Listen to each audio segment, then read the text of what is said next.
Chelsea Football Club need a striker. However, the shortlist is underwhelming, but we need to talk about it because there are 3 names on the list. Potential, unbelievable. Ready for now to compete for the league? I don't know about it. We're going to talk about it. One of them has us as a second choice apparently and wants to go to Manchester United instead. Furthermore, Jadon Sancho. Well, it looks like he doesn't want to go back, but Chelsea might be activating that 5 million clause, and we're going to have to talk about it because for me, the club would be doing the correct decision. And finally, Enzo Maresca, Marco Correa, Romeo Lavia all have come out and spoken about the defeat against Newcastle. 2 of them spoke about Nicholas Jackson.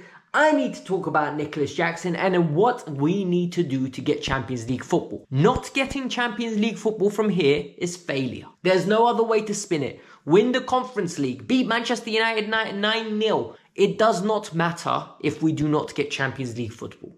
The whole season depends on 2 games. We need to break it down, we need to talk about it, we need to be responsible, and we don't need no hyperbole. But at this moment in time, it's no exaggeration. If Chelsea Football Club do not get Champions League football, it is a failure. Hit that like button. 1,000 likes goes a long way. It's you supporting the channel. Do it now because you will forget.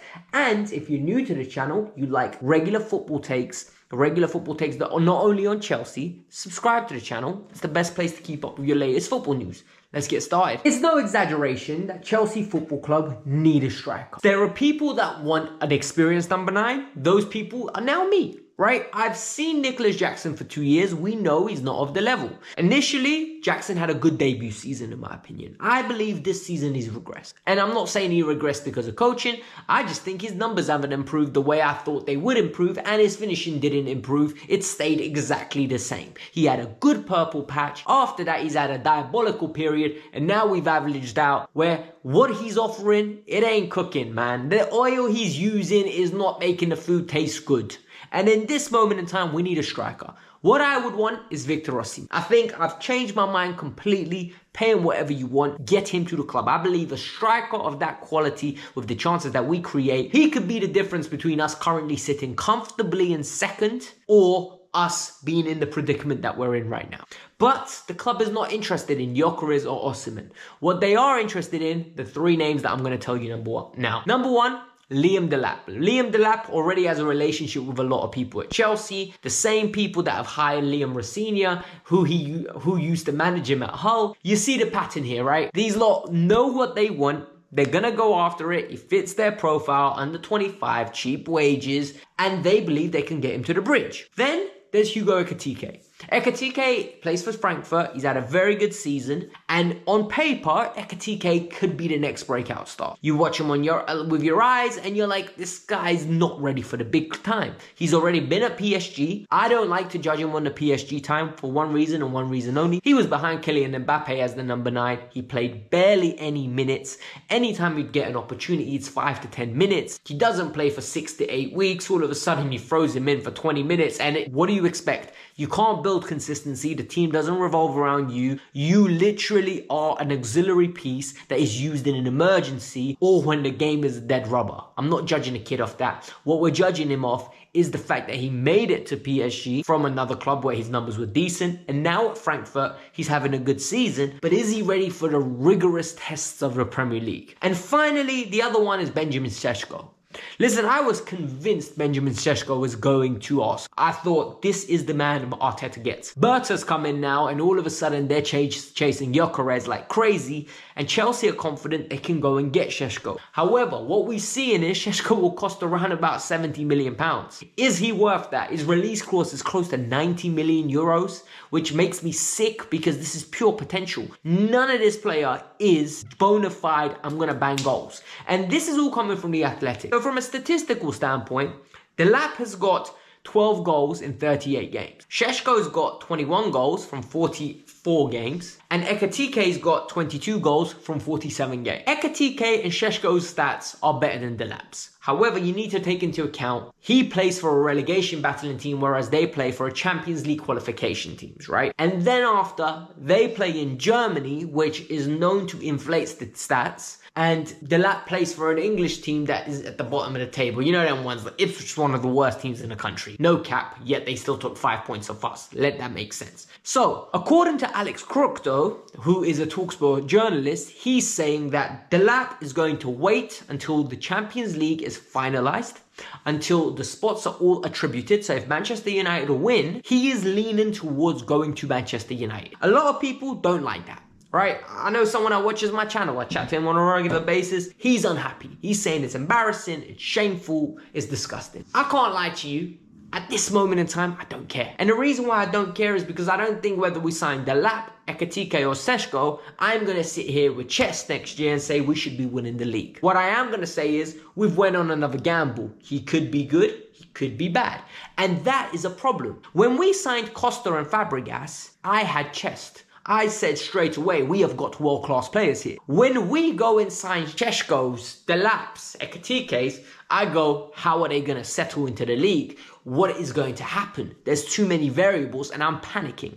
The thing is, Delap, if he has a pick between Chelsea and Manchester United, don't be shocked if he goes to Manchester United. Why? Number one, it's Manchester United. They might be in the mud right now, but it's Manchester United. Number two, whilst London is super attractive, for a Northerner, trust me, if he wants to play in Manchester and be closer to home, it makes sense. Number three, and the biggest one of all, he lived in Manchester before. He's played for Manchester City's academy. His friends are most probably there. His family's most probably close to there. And it's Manchester United, one of the biggest clubs in world football. They're a huge entity. There's something that people dream about when they're kids. Maybe he dreamt about Chelsea. We don't know that. But when it comes to the aura of Manchester United, it's very difficult unless we pay more money to get people to pick us over them. And the reality is, we don't even pay the wages anymore. We don't. So that makes the differentiator. If I had to pick out of the three, and I'm telling you right now, I have no preference. Genuinely, at this moment in time, I've got no preference out of the three. You put a gun to my head and say, Alex, you have to pick one of the three. I am leaning on Ekitike, purely based on the variety of his finishes. But even then, I am so hesitant. If you tell me we're getting Sheshko, I'm like, so what? Oh what? Doesn't matter. Genuinely, I'm very disappointed with this list. The next story is regarding Jadon Sancho. Look, Jadon Sancho is a player that Chelsea signed on loan. We have an option to buy him for £25 million. However, we also have an option to send him back as long as we pay £5 million loan fee for him. First of all, great, right? We have a get out of jail free card in this situation. Number two, we need to agree wages with him. And at this moment in time, the Mirror is reporting that Chelsea are going to send him back. They're willing to pay the $5 million and send him back. What I'm going to say is, Sancho is a good player, right? 25 million, he's a very good squad player to have. The problem is Jadon Sancho the long-term solution for Chelsea Football Club for where we're aspiring to go to? At this moment in time, Sancho's one of our better wingers. I'm not happy with our winger options. On the weekend, he came on. Never did I feel, oh, Sancho could get a goal. I don't feel like that with Sancho. I feel with Sancho, oh, can link up with something. I'll see some attractive football.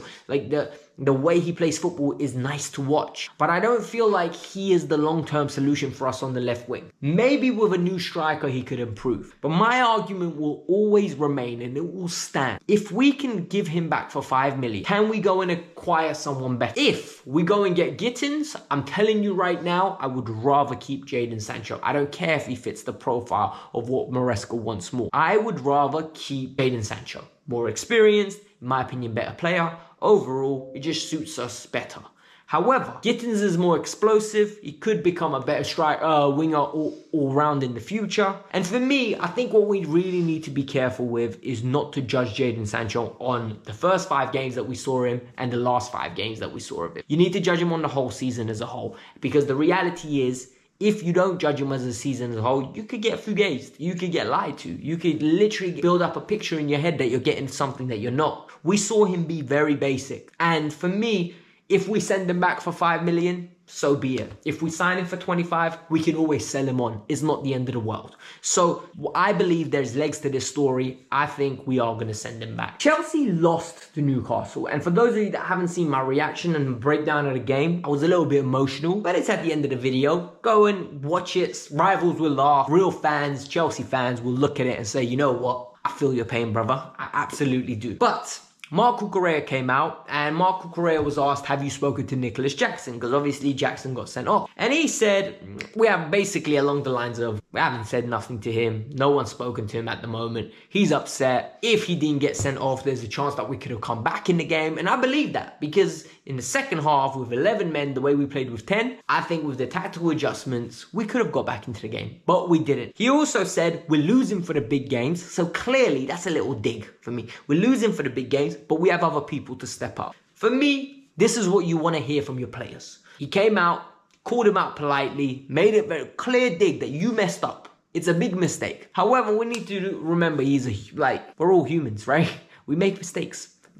It happens. But it's super frustrating when you're watching it, when the whole season is basically riding on these games and someone makes such a diabolical error. And Enzo Maresca has come out and said he hasn't spoken to him just yet. He'll talk to Nico in the coming days. He hasn't got him now. He believes also that the stadium played a role in the decision, right? Because of the reaction of the fans, the ref gave a yellow, that whole commotion around it, it was upgraded because of the reaction of the crowd. Firstly, if there was no VAR and it was a straight red, I could have taken that point. VAR was not even in the ground, you know what I mean? It was a red. There's nothing you can say about it. Jackson sized him up and gave him a phenomenal forearm as if he is AJ Styles. So I'm not going to run away from that. But one thing I will say is, a lot of people wanted Maresca to come out and absolutely cook him, right? Absolutely grill him. You lose players like that. And more importantly, you lose the dressing room like that, because Jackson has friends in that dressing room. And he'll mope to them, he'll moan to them. And trust me, Jackson won't run. Right now, Jackson knows he let down the team, he let the club down, he let himself down, and more importantly, he could have potentially got himself sold. And for me, someone put a tweet out and said, yo, how can Jackson look at everyone in the dressing room in the eyes, knowing he just cost them all 20% wage increases? That is mad. Genuinely, that is an embarrassing moment for him. He will know what he did is bad. So I don't think we should be sitting here and laughing and kiki-kiing and getting at him. But because no one knows more than him. I think what really summarized it was Romeo Lavia came out and Romeo said, on me, see you on Friday. Perfect. What I hate and what I really despise is there is a segment of players that tends to release statements and apologies. You don't need to release apologies. I don't care about your apologies. Neither should you care about me caring about your apologies. What I do like about Romeo's one is, yo, I made a mistake. We'll correct it on Friday. And for me, that is beautiful, because Romeo made a mistake. He owns it, holds it, leadership, accountability. We move on. Simple. In life, you make mistakes, you keep it stepping. People wanted a message from Jackson. I don't want a message from Jackson. What I want from Jackson is to learn from this, and next year when he's at the club or in the final, if Maresca plays him, I want him to show that he cares. I want him to finish better. I want him to display his development as a player. Because at the moment, I don't feel like he's developed enough. That's just my personal opinion. But regarding top four, listen, it's a bit sticky. And the reason why it's sticky is because we're not good away from home, and we're not good against Manchester United. But if I told you at the start of the year, we have 2 games to win and we make it, and I told you one of them is the 17th place team and that's at home, and the other one is a must-win game against the team that's got 1 win in 7, and it's Nottingham Forest. What would I have said? I would have said, we are going to do it. We must. Well, in this case, Man United's basically ready for the Europa League. They're ready to go to Bilbao. I wouldn't be surprised if they play a young team. We must win that game. There's no excuse. This is under the lights. It's Stamford Bridge on a Friday night. The players have to show pride and they need to step up. And then it goes down to the big occasion against Forest. A one-off final. It doesn't matter what Villa do, because Villa aren't winning 13-0. They're not going to win 13-0 against Spurs and Manchester United. You know what I mean? I don't feel like goal difference will play a swing role here. It is what it is. Listen, hit the like button, subscribe to the channel, let me know your thoughts. And like Maresca said, we need to win both. And for me, that is the best way to look at it. Listen, here's the review to the match yesterday. Check it out. Let me know your thoughts. In the comments below, which striker would you want, by the way? Ekatike, Delap, or Sheshko? Let me know.